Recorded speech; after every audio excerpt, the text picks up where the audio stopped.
Сәлем достар, каналыма қош келдіңіздер. Бүгін таңғы асқа керемет идея ұсынғалы отырмын.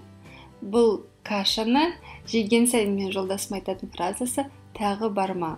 Сондай дәмді міндетті түрде жасап, отбасыларыңызды қуантыңыздар. ПП диетасын ұстанатындар үшін де менюларына керемет бір қосымша таңғы ас, себебі қантсыз жасалады және өте дәмді, пайдалы.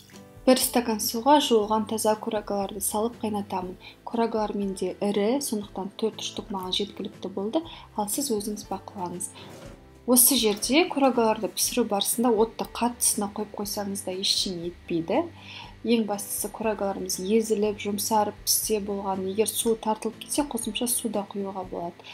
Курагалардың дайын болғанда көз жеткізу үшін қасықпен үстінен басамын. Езіліп тұрса, жарты стакан сүтімді құйып блендерлеймін. Отты төменгісіне қоюды ұмытпаңыз, себебі блендерлегеннен кейін біздің крем тардес массамыз жан-жаққа шашырауы мүмкін. Соны болдыртпас үшін хлопьяны салғаннан кейін де тоқтаусыз араластырып тұру қажет. Жарты стакан хлопья саламын, менде ол 5 злаков, оның орнына геркулес те болады. Кез келген 1 минутта ең төменгі отта маңызды араластырып отырғаннан кейін бетін жауып 10-15 минуттан кейін ұсынамын.